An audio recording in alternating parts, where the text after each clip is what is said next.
Hello and welcome into Camel Call Live, brought to you by the Fighting Camel Club, and we are coming to you from our new home this season, the home of the Live podcast. We are at Napper Tandy's Public House and Restaurant in downtown Angier. With first-year Campbell head football coach Braxton Harris, I am Chris Haymeyer. We got a great show for you tonight. The father of modern Campbell football, former head coach Dale Steele, is here. And our women's soccer team is on a 3-match win streak. They are undefeated in conference. And their head coach, Jeff Gross, is here as well. It is hard to believe we are already a third of the way through the football season. It seems like a lifetime ago, but the last time we sat here in these chairs, we were getting ready for the first game of the season at Liberty. That was a game in which Campbell football went toe-to-toe with the Flames, who are still undefeated, by the way, defeating ECU last weekend.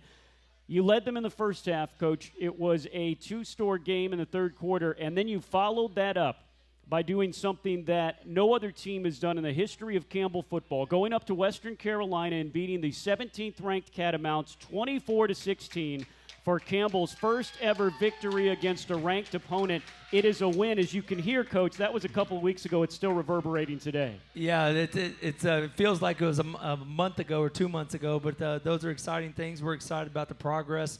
It's fun to look back on where we've been. Like we said, a month ago we sat here, and a lot of things have changed in the process, and we've continued to get better. It's exciting to see what it looks like from a month from now. The last 2 weeks, you have hopped right into CAA play. You've played 2 conference games already, the first on the road at Rhode Island, then last week at home versus Stony Brook. 2 close losses. The injury bug has really bitten you guys over the last couple of weeks. As you look at this first third of the season now, what do you see and what's your analysis of it? Yeah, playing conference games this early in the season, we're probably one of the few CAA teams that already has 2 games under our belt. And so the CAA, we learned a lot of. It's got to be a physical play game. I mean, you look at the Rhode Island game, you look at the Stony Brook game, it comes down to 5 or 6 football plays a game that's going to cost you or going to win a football game in that piece. And so it's exciting for us to learn. We've learned a lot about ourselves. You look at these 4 contests that we've had, beating Western Carolina was a great win for us. But you look at the other 3, our guys have fought their tail off. We've had opportunities to win ball games. When you're a young team, you have to be in those spots over and over again, and our guys are going to continue to get better in those spots. A thing that has been your credo since you have gotten here, fourth quarter. You said this team has to be better in the fourth quarter. This team is better in the fourth quarter, keeping you in a lot of games and fighting to the very end. Yeah, right now we're sitting through 4 games, and we've scored 16 points in the fourth quarter, and we've only given up 20. You take that a third of the season. If you sit there and you average those numbers out, giving up, that's 60 points in the fourth quarter. If you look what was done last year, we gave up 105 points in the fourth quarter. And so our defense has played really well. I think our offense is continuing to get better. We've had so many of those new pieces that we've had to add into that. The injury bug has been a part of that piece, and so it's been a moving piece of it. I think that's going to continue to get better as we go through this middle half of the season. You never make injuries an excuse, but I will a little bit for you. At the end of that Stony Brook game, or I should say from really early in the first half on, you were down to your 4th string walk-on redshirt freshman center among the starting running back wasn't there and everything. You guys were really, really banged up, particularly on that offensive line. Yeah, and the fun thing was if you look at that team and you watch the film on Sunday, those guys played really hard. They gave us a great opportunity to win a ball game. If we don't make some mistakes, we're right in there to be able to go win it. Even with the opportunities that we gave them, we got an opportunity to get an onside kick and go win the ball game at that place. And so the exciting thing is when you build a program, you got to think about the experiences those kids are in. Think about the moment, the learning that they're getting from that opportunity. And sometimes you only learn by experience. And think they're getting better week in and week out because they're getting those experiences and they're coming back to the fight. And so it's exciting to see, like you said, we kind of break it up in thirds. That we've already had 1/3 of our season. This is the middle third. We're excited to see what this third holds for us. Well, it's been very exciting the first part of the year, and the best name in football, your wide receiver, Sincere Brown.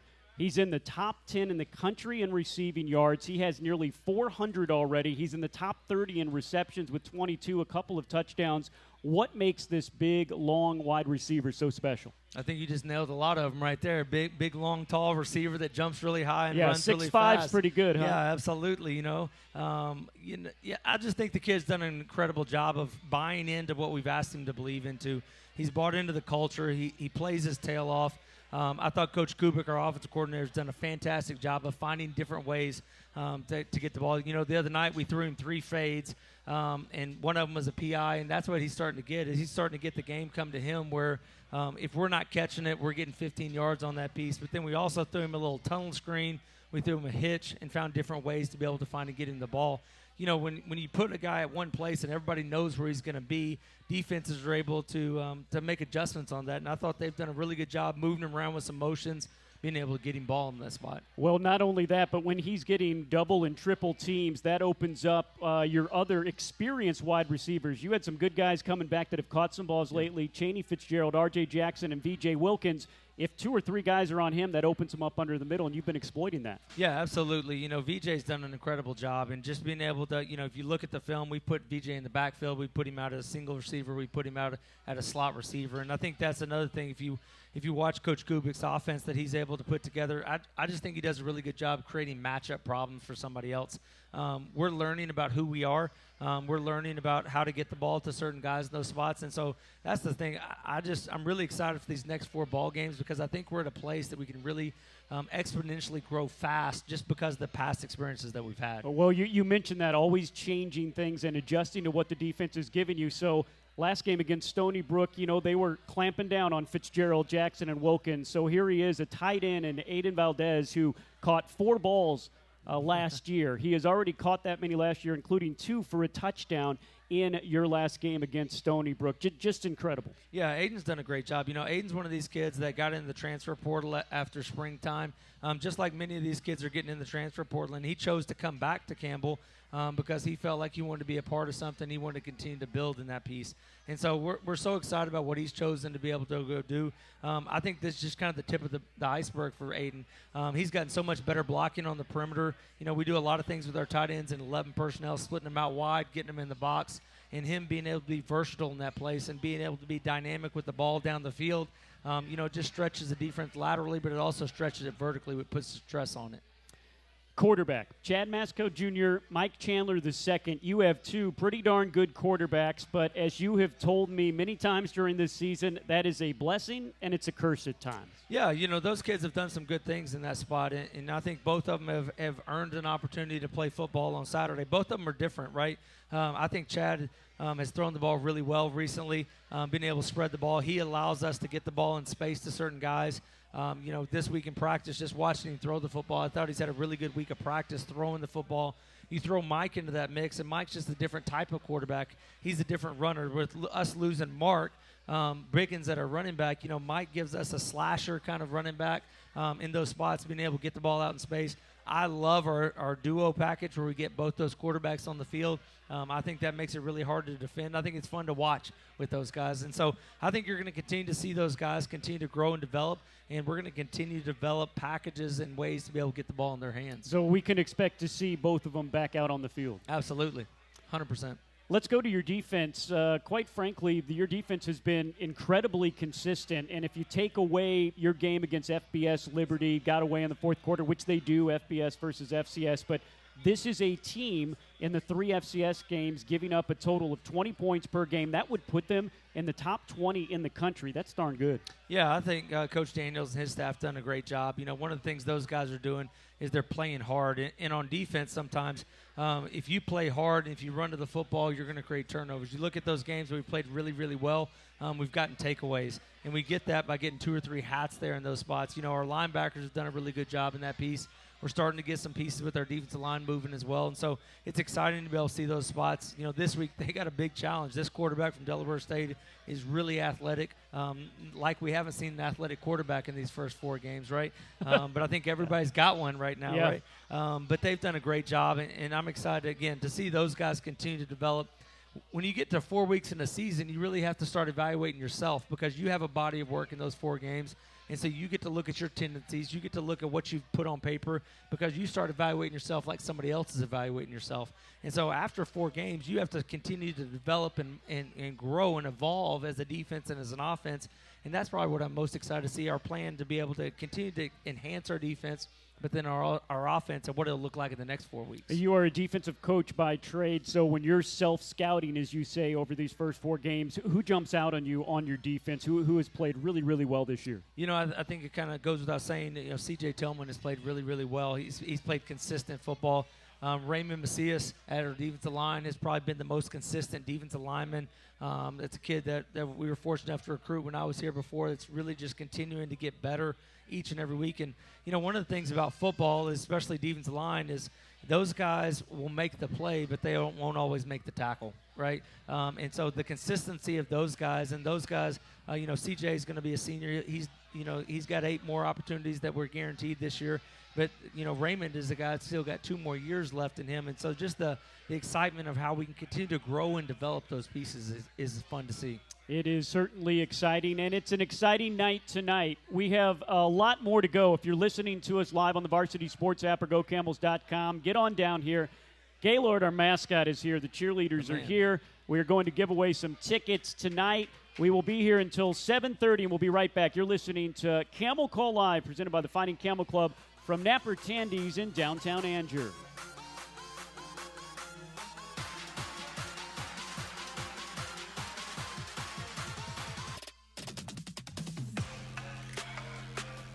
Hey, we welcome you back into Camel Call Live from Napper Tandy's in downtown Angier. Hey, if you haven't already, we invite you to join the rebooted Fighting Camel Club. Donations to the FCC help fund life-changing scholarships for our student athletes. Memberships to the Fighting Camel Club can get you exclusive merchandise, early access to tickets, and even get you on the Fighting Camel Club in-zone suite at Barker Lane Stadium. It's the best seat in the house. Head to GoCamels.com. Hit the Fighting Camel Club button at the top of the page. Also, Robin and Nathan are here from the Fighting Camel Club, and will give you more information about it if you need it. Go to GoCamels.com for more information. We are back at our brand-new home, Napper Tandy's in downtown Angier. If you haven't been to this place is great. The food is great. The drinks are great. This is a real Irish pub and restaurant, folks. The owner grew up 100 miles away from Dublin, and if he doesn't, he has a really good accent that he has tricked us all or whatever. We are in downtown Angier, 27 South Broad Street. It's 1 block away from the big intersection with the Walgreens, and if you want to watch a football game, this is the place. It's just 10 minutes from campus. Speaking of campus, Campbell Football back home on campus this Saturday at 2 p.m. versus Delaware State. All the rain will be out of here, and it'll be Bob Barker Day. It's also Celebrate Harnett County Day. Harnett County residents can use the code HARNET24 for $20 tickets when you buy them at GoCamels.com. Today and tomorrow, of course, kids 12 and under are always in for free. Pepsi Tailgate Town will open at 11 a.m. on Saturday, and I promise you, look at your weather app. The rain will be gone by then. It's going to be another good weather day at Barker Lane Stadium. Okay, speaking of, it took us till week 4 until we finally had a home game. Coach, what did it feel like when you and the guys slept in your own bed on Friday night and then got to come out from that great crowd? Yeah, we're so thankful for Harnett County and the Campbell community for coming out on Saturday night. It was a great atmosphere for a football game. There were people there early. They were there early. They were loud, and they were supportive right there all the way to the end in the fourth quarter. That's exciting because we can continue to build that. We had people that were out there tailgating and families that were out there tailgating. And, that's what makes Campbell special is the people that are around here in the spot. And, Campbell's an important part of this community. We want to make sure that we provide a service to this community and provide something for it to rally around. And we hope every day that we play at home at Barker Lane is just like that. And we get an opportunity this Saturday. It's a little earlier. So make sure you have brunch and ready to go to the stadium at that point. But we're excited to be able to continue to build that on this 3-game home stretch. And our kids love playing at home. They love playing at home against people that have supported them, that are in the community that they know, in front of professors, alumni, friends. That just means so much to them, and they understand that meaning. Your opponent this Saturday, Delaware State, you hop out of conference. This is a non-conference opponent, an opponent that Campbell has played before. You already mentioned a mobile, all-everything quarterback. What problems do they pose?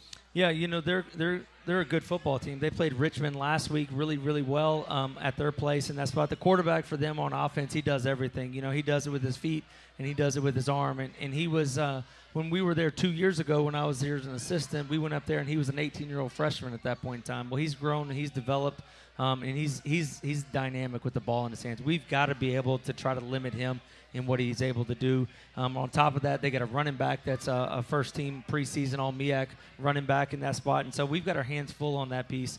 But at anything in college football, you got to stop the quarterback. If you got a quarterback, you got a chance to win games. If you can stop the quarterback, you got to be able to have a chance to be able to win games. On defense, what do they do that your offense is concerned about? They play really hard. You watch the Richmond game, they wore these baby blue uniforms, and, man, they're just swarming all over the place, right? They'll hop in from evens to odd fronts to bare fronts to give you different looks. But they just play hard. You turn on the film and you watch them play from the corners to the linebackers to the defensive line. They play really hard in that spot. And so this is a team that has really good team speed, and we're going to have to be able to be physical up front and be able to win the line of scrimmage. That's going to allow us to be able to take advantage of things on the perimeter. The injuries that we were talking about, they have been plentiful on both sides of the ball for you. Are you getting a little healthier? What does it look like for Saturday? Absolutely. We're so blessed. Our athletic training staff, led by Chelsea Beers, our head athletic trainer, she does a phenomenal job. For her to be able to get guys back, especially big guys, right? Big guys are like big trees. When big trees fall hard, they don't grow back quick, right?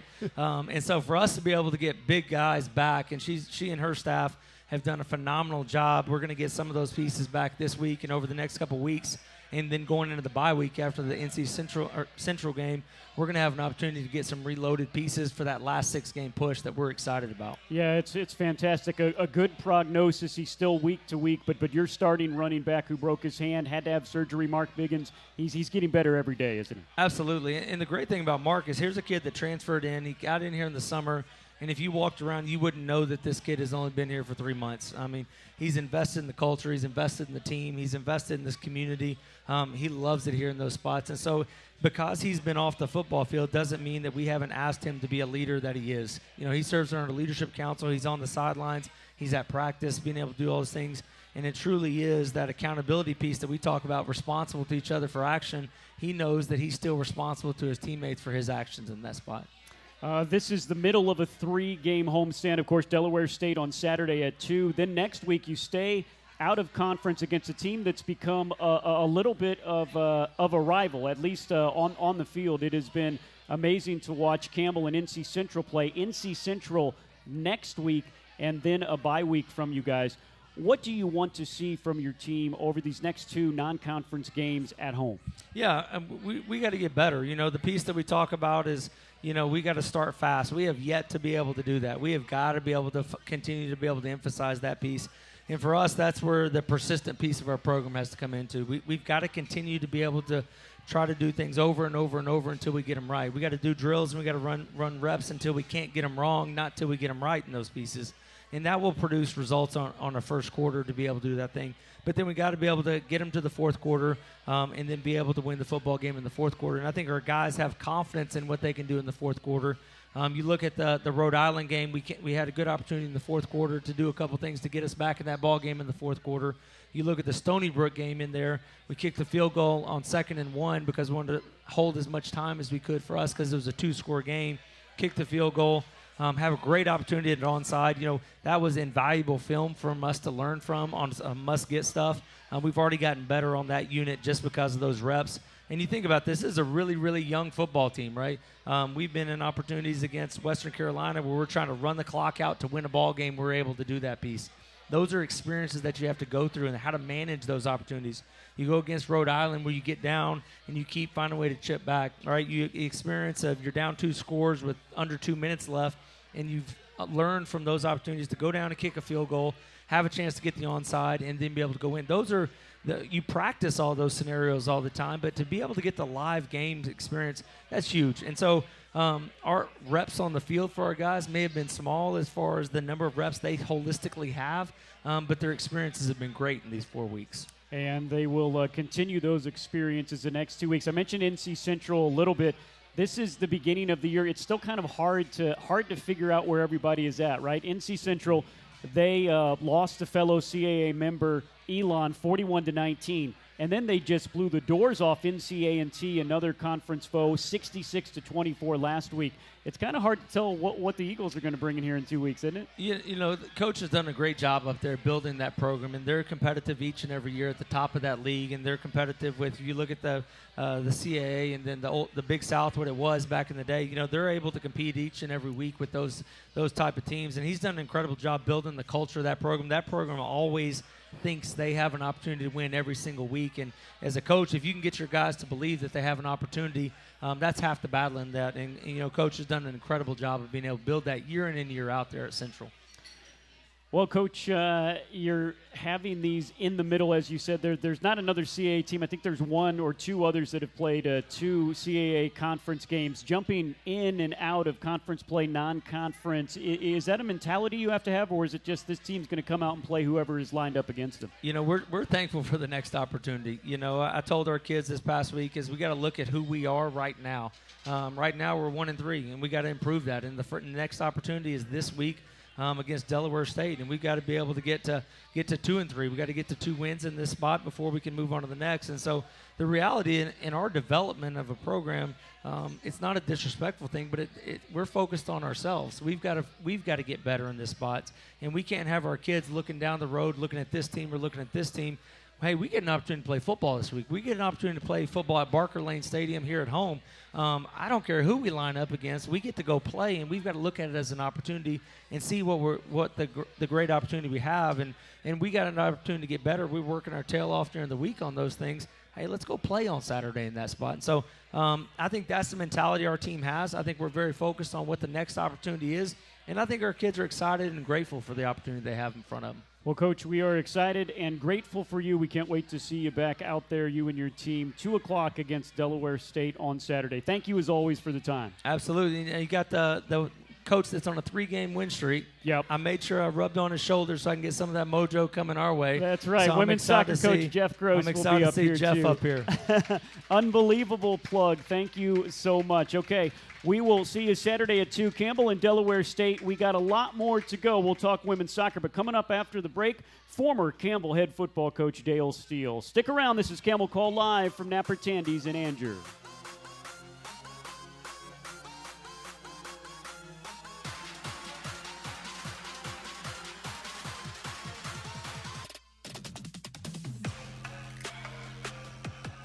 Hello and welcome back to the Camel Call Live. We are presented by the Fighting Camel Club. Hey, the only good thing about being on the road for the first 3 weeks of the season, we have 5 home games left this season, and all of our home game times are family-friendly times. All the games start between 2 and 5. Kids 12 and under are in for free again this year. And this Saturday, 2 p.m. versus Delaware State. Next Saturday, 4 p.m. versus NC Central. Tickets at GoCamels.com. Very special guest is with me up here tonight. We haven't done this in about 12 years, I think, but nearly 20 years ago, Dale Steele was tasked with building a Division I football program from scratch here at Campbell. If that wasn't a hard enough challenge, the Campbell football team was going to be a non-scholarship Division I football team. And Coach Steele not only beat that team, but he built a winner. In 2011, just the 4th season of Campbell football, his Camels won 5 straight games on their way to a 6-5 overall record, a 5-3 mark in the Pioneer Football League. After Campbell, he had stints at James Madison and East Carolina. He is retired now, but beginning last year, he has been working with this program, and we are so happy to see him around again. And, Coach, first of all, how are you and your wonderful family doing? We're doing great. I tell you, this is super. I'm so excited to be here and see all this orange and black. And we got this table full of former players back here and seeing some familiar faces. But we're having a good time laughing and cutting up and talking about the early years when there were very few sidewalks and no stadiums. And we got on airplanes at 4:30 in the morning out of Raleigh to travel to San Diego, and it seemed like we were out there long enough to vote in the California elections. We went out on Thursday and came back on Sunday morning. So it's great to be back here, and this is a special place. And we knew it when we came here years ago. It has had a tremendous amount of potential. As we visited the different communities here, and started to build the program, we found out how excited everybody was about Campbell and how excited they were about athletics at Campbell and how excited they were about the football program. And that's watching it grow and watching it come to where it is today. The guys and I were talking back there a few minutes ago. We started out with about 130 guys. 8 of them we pulled out of the student body. And a lot of these guys back here that they came here on a promise and that they wanted to be the best they could be, and they came here and certainly accomplished a lot to build this program, to put it on a solid foundation. And then Mike came in, and, there were a lot of changes with Mike in terms of each year going through the Big South. And then, today we're in such a good position, that we are in one of the 4 best FCS conferences in the country. Absolutely. We are unique, and everybody needs to remember when we started a long time ago how excited you were to have college football this close to you. And we need to rekindle that. We've done a great job. We have good fans. They show up, but we need to continue to grow because this league is extremely demanding. And Braxton and his staff and these players understand it. I was in this conference for 3 years, won a national championship in this conference, and was a runner-up 1 year, and played in the playoffs. And I know how demanding this can be. And the job that they're doing right now of building a CAA program is tremendous. It's a process. It's one brick at a time. When we started here years ago, we said that, it was going to be one brick at a time. It was going to take a little while. It was 6 games in before we won a game, and then we won another one for the whole year. But we continued to get better, and then 4 years later, these guys back here, they had a team that was 6-5 and had won games and had grown and had 35 seniors. And the thing that I'm proudest of is that they're Campbell seniors. They've all got good jobs. They're all over the country. We now have Campbell alumni that played football, scattered from L.A. to Vegas to Dallas, all around. And these guys got their education here, came here on a promise, and have made and been very successful. They're great dads. They're great family people, and that's what we should all be proud of. And there are 3 ways that you can support a program. Okay, one is by being vocal and by doing it on social media and inviting people to come and be a part of it and be a part of your university and your program. The second way is that you can show up in your presence. You can be there. You don't know how much it means when you invite somebody and we have a big crowd there. We had a good crowd last week, I thought, but we can have a bigger crowd.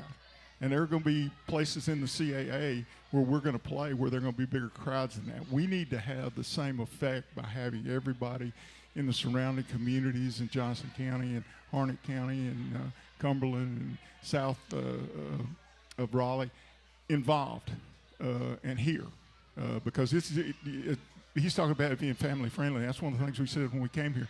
We wanted it to be family friendly. We wanted everybody to be able to come and enjoy it. I love to see the kids playing during the game. I think that's great because it exposes them to it. And the third way you can support it is financially. Now, everybody can't write those big checks, okay? But you can do one of those things. You can support it either vocally or you can support it with your presence. You can support it by asking people to come, your presence, and then you get these people that do have the ability to support it financially. They get involved in it, and we take a step forward. And that's what we need to continue to do in the athletic department overall, not just football.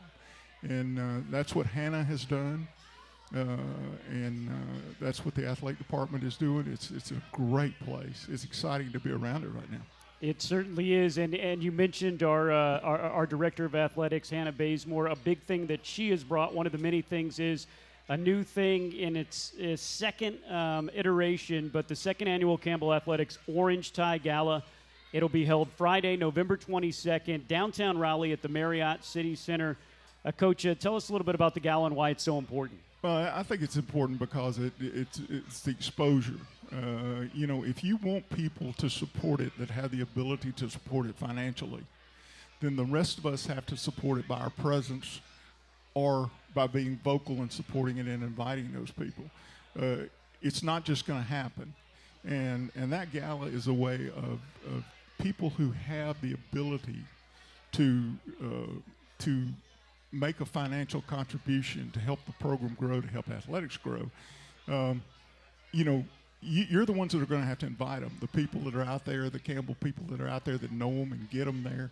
Plus, it's a great evening to have a sparkly dress on. And I was telling Jeremy and his wife the other night, I'm going to make Jeremy go out and buy Hannah a nice sparkly dress for the Orange Gala. And just by being there, though, we all are supporting it. And I think it's so important that we fill that ballroom up. That we show our support, that we don't leave an empty seat, and I challenge our players. I want all you fans to be involved in it too, but I challenge our former players. Have a table. Invite somebody. Be there. Support it by your presence, and if you can, monetarily, because it's important for Braxton and Hannah to have that kind of support, for this program to be where it needs to be, and that's to be the best it can be, okay? We want it to be the best it can be. It's no good being in the CAA if you're not going to be the best that we can be. And that, when I came here to Campbell, that was what we wanted to be. We just wanted to be the best we could be. And that's what I want to see for this program, and I hope that that enthusiasm will get going again, and we'll get everybody involved. And, we've gone through a lot of changes now, but the future is bright. It certainly is. The Orange Side Gala will be a lot of fun. Dinner, drinks, one-of-a-kind silent auction items, and experiences. For tickets, head to gocamels.com for more information. Speaking of being the best, one of the best, I have been around a lot of very, very good coaches here at Campbell, and you are one of the best. Back when I had more brown hair than gray hair, you were very, very good to me, and it is so special to see you back here. Thank you so much, Coach. Well, it was easy. There are a lot of great people here, and that's what makes you want to come back and be a part of it. I knew Nathan when he was a student. My wife worked over in Trust and Wealth Management, and she had a lot of these guys in Trust and Wealth Management, and so it's exciting. I see a lot of folks that are the old generation, the new generation. What we have to do is pull all the generations together and be Campbell proud. He is Dale Steele, the father of Campbell Modern Football, back around the program. One of the best. Built this thing from the ground up. We'll be back to talk women's soccer. You are listening to Camel Call Live from Napper Tandy's in downtown Angier.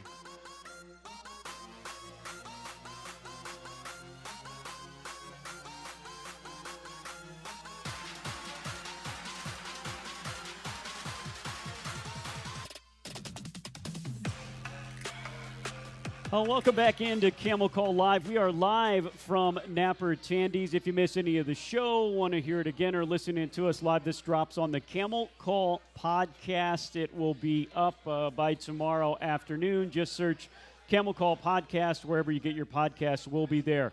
Time to talk some football of another kind. Our Campbell soccer teams are in the middle of a couple of great starts to the season. I say start to the season, they're already nearly halfway through the season. Our men's soccer team, 4-1-4, as they head to Delaware to take on the Blue Hens Saturday at 11 a.m. And earlier this season, our women's soccer team beat NC State.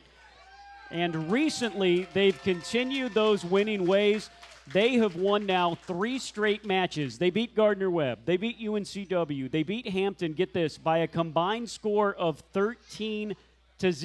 It is a Campbell defense that has allowed just 1 goal in their last 4 matches. Campbell is 2-0 in conference, 4-3-3 overall. But of those 3 losses, 2 have come to ACC teams, and the other a 1-goal loss to a group of 5 teams. And I told you about the NC State win. Women's soccer will be back in Bowie's Creek. It'll be this Sunday, so we've got football on Saturday, and this Sunday at 1 p.m., a big CAA matchup versus Stony Brook. And joining me now to talk about his team is Campbell women's soccer coach in his 3rd year with the program, Jeff Gross. And Jeff, first of all, tell me about this team and your outstanding play as of late. Yeah, first of all, thank you for having me again. This team has they've embraced each other really well, I think. They have been grinding at trying to figure out what their identity is going to be. You know, I was telling them this is almost like a new team and a new program. You know, when you turn over as many players as we did prior to this group getting here, you know, this group comes in and they have to try to figure out who they are. I think they've done a really good job at it. You know, in the early parts of our season, it's hard for us to find our rhythm because we haven't practiced or played enough with each other. But I think we're starting to get to the place where maybe our attacking rhythm's starting to come into play, and our defending is always stubborn. And it's been a complete team effort. I mean, I've gotten basically everybody on the field throughout the majority of the games, and I think we're developing some depth right now. So this next little stretch will be the best test because this is what we're getting ready for, and Stony Brook's a good team. So we're looking forward to that. We're looking forward to that battle. I mean, you talked about all the new faces. You had an older team. You graduated so much from some very good teams you had the last 2 years, but 10 freshmen on this team, 3 transfers, not only a lot of new faces, but new faces that are making the transition from high school to college soccer. That is a huge leap. Yeah, I mean, it's a little bit of a shock to the system at first for people that haven't played college soccer, but I don't know that they're freshmen anymore. I don't know that they're sophomores anymore. Absolutely, juniors yeah. anymore.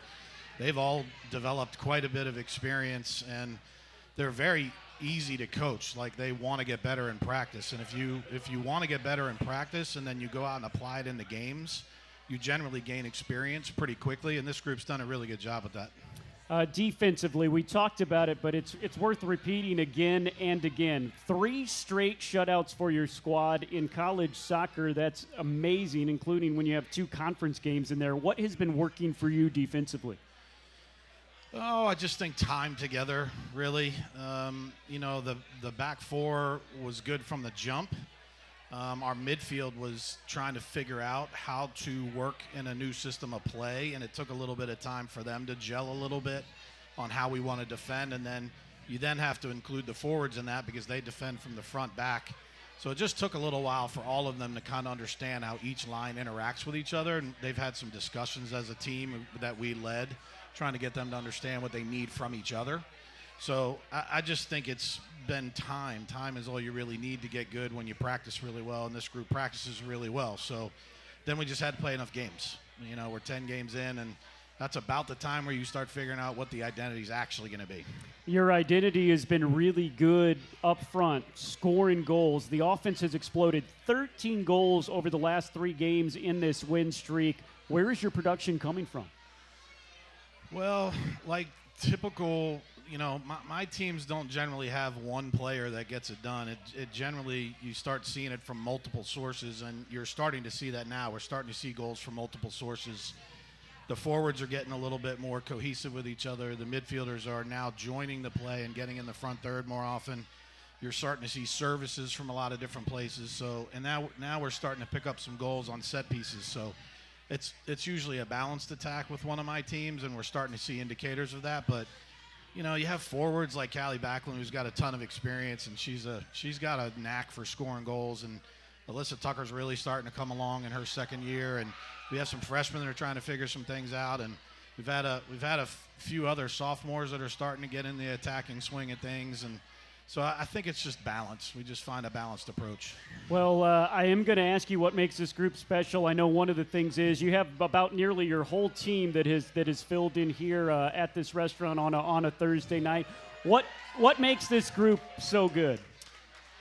Oh, there's so many things. I think it's hard to pinpoint, but you know, the tradition here with this team, you know, in recent years has been very strong, right? And there's a lot of things that they care about on and off the field. I mean, they're excellent students. They care about Campbell. They appreciate community service. But mostly what I think about them, they just care about each other. They look after each other all the time. They're enjoyable to be around. But when they get to practice, like, it's no nonsense. They want to get into it. They come and they're focused, and they want to get better each time they're practicing, and then they take it to the games as well, which you really enjoy watching. Like recently, it's been taking what we've been doing, and we can literally see it in the next game. Usually, you see it 3 games out, but we've been seeing it the next game. So I think it's mostly that they just care about Campbell, and they try to show it in different ways. program, you've won trophies, you've stacked them up, and it's been very special, the amount of success that you all have had at home. Women's soccer, their home record in Buies Creek, this is just incredible, 24-7, just 4 losses in the 30-some-odd games. What makes Buies Creek and Eakes Athletic Complex so special to the soccer program and your team? Man, it's community for me. We see so many people from in the community that come to the games, and then you get to meet those people, and then they get to meet the players, and then they start getting they start to embrace them. I also think the Campbell campus community, you see the teams coming to the games all the time. The head coaches have been putting out to each other, like, when we think there's a game that we could use a little more support from the teams. That's been ongoing since basketball season, and when we put it out there, you immediately get head coaches going, hey, I've told my team, and I'm going to try to get them there. So I think we're starting to see, like, a lot of rallying around each other as well. Well, so and your women's soccer team last year, for the first year, they had something called the Camel Cup, which is when student athletes went to other games, they kept a record in that, and your women's soccer team was more supportive and at more Campbell athletic events than any team, and they won that at the Cammies. That says something about your team too, doesn't it? Yeah, I think so. And we've got a nice trophy in the locker room to show it. It helps that a lot of them are involved in SAC, right? We have the SAC president on our team, and they make it a point of emphasis to want to go support other teams, and they enjoy doing it, right? It's a lot of fun to go watch the other teams play. It's all conference matches from here on out. As I said, you all are smack dab in the middle of your season, ready to dive into conference where you're already 2-0. You're at home against Stony Brook this Sunday at 1, and then you head on the road to Delaware and Towson next week. Certainly a gauntlet for you at this point of the season. Well, it's what the CAA presents, right? And, with me, you're always going to find that we're going to want to go play good teams. We played 3 ACC teams in the non-conference, and we're going to continue to go play good teams in the non-conference, because when you get to the conference, every game is a very good game. And, when I put out my games that I wanted people to come support, it would be easy to recognize that Clemson, NC State, and, Virginia Tech's coming next year. Hey, I said, come to the Stony Brook game. It's the opener at it's not the opener, but it's the home game against a playoff level team.